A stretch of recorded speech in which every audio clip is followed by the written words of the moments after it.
ಇವಾಗ what I have understood is for anything consult the concern person, the concern physician and then make a decision ಅಂತ. But is there any kashaya that ಮಗು ಹುಷಾರ್ ತಪ್ಪಿತು, let's say a cold or a fever, so ಮನೆಯಲ್ಲಿ ಏನೋ ಒಂದು ಮಾಡಬೇಕು ಅನಿಸುತ್ತೆ, whether it is food or something or some kind of medicine, like ಇವನಿಗೆ ಹುಷಾರ್ ತಪ್ಪಿದಾಗ ಕಿಚಡಿಗೆ ಜಾಸ್ತಿ ಪೆಪ್ಪರ್ ಹಾಕ್ತೀನಿ, ಜಾಸ್ತಿ in the sense 1 or 2, not like 10.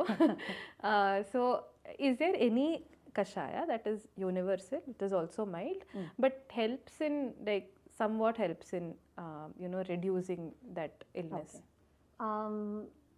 I would say most kind of ಈ ನೆಗಡಿ, ಕೆಮ್ಮು, ಡೈಜೆಷನ್ ಸಮಸ್ಯೆ ಈ ರೀತಿ mostly I suggest dry ginger or jeera. Okay. Ajwain is a little more heating, ಸ್ವಲ್ಪ ಕೂಡ ಪಿತ್ತ ಜಾಸ್ತಿ ಮಾಡುತ್ತೆ. But when you don't know ಅದು ಪಿತ್ತದಿಂದನ, ಕಫದಿಂದನ, ವಾತದಿಂದನ ಅಂತ ಗೊತ್ತಿಲ್ದಿರುವಾಗ the very safe choice will be either jeera or dry ginger, not wet ginger, not the fresh one. Dry one will be a little milder and will be a safer choice. So you can either boil little ginger in water and give them. Okay. Can you tell the recipe? You can just take 1 inch of dry ginger, nicely pound it.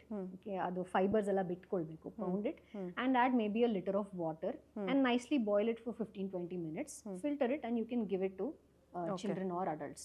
Usually ಈ ಕೆಮ್ಮು ನೆಗಡಿ ಜಾಸ್ತಿ ಇದ್ದಾಗ this works fine.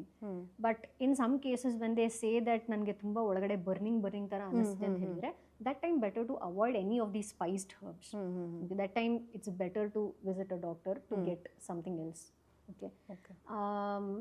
And even jeera for that matter, ಮಕ್ಕಳಿಗೆ especially this works when children are always cranky, they are complaining of ಹೊಟ್ಟೆ ನೋವು, motion ಸರಿಯಾಗಿ ಹೋಗ್ತಿಲ್ಲ ಅಂತ ಹೇಳಿದಾಗ ಸ್ವಲ್ಪ ಹುಣಸೆ ಹಣ್ಣು ಅದರದ್ದು ಜ್ಯೂಸ್ ಆದರೂ ಮಾಡ್ಕೋಬೋದು. ನೀವು ಜ್ಯೂಸ್ ಮಾಡ್ಕೊಂಡ್ಬಿಟ್ಟು ಬೆಲ್ಲ ಪಾಕ ಮಾಡ್ಕೊಳ್ಳಿ.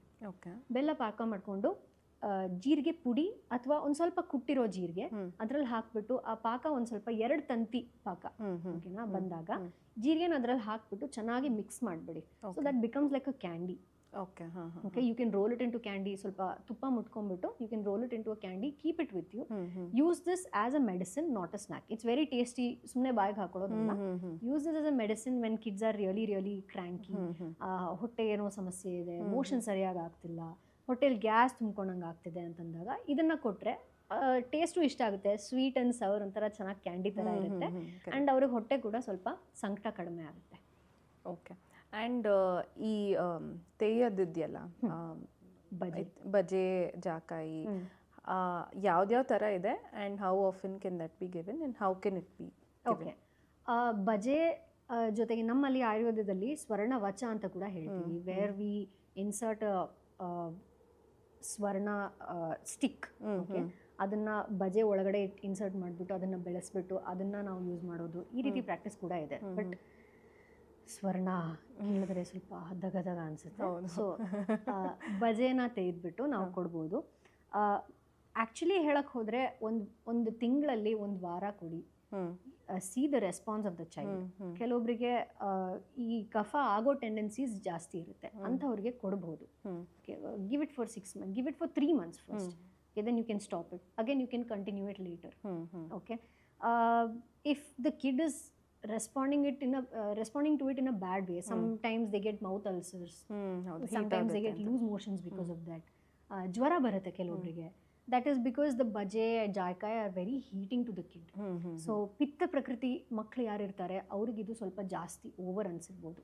So in that case, avoid that one. You can just give swarna prashna for them because that has a more balanced ಸ್ವರ್ಣ ವಿಲ್ ಪ್ರೊಟೆಕ್ಟ್ ಆಲ್ ದೋಷಾಸ್. ವಾತ ಪಿತ್ತ ಕಫ ಮೂರನ್ನೂ ಬ್ಯಾಲೆನ್ಸ್ ಮಾಡುತ್ತೆ. ಸೊ ಸ್ವರ್ಣ ಪ್ರಾಶನ ಅವ್ರಿಗೆ ಪ್ರಿಫರ್ ಮಾಡ್ಬೋದು. ಇಲ್ಲಾಂದರೆ ಅವ್ರಿಗೆ ಎಷ್ಟಿ ಮಧು ಕೊಡ್ಬೋದು, ಅಥವಾ ಇಲ್ಲಾಂದರೆ ಅವರಿಗೆ ನೆಲ್ಲಿಕಾಯಿ ಕೊಡ್ಬೋದು.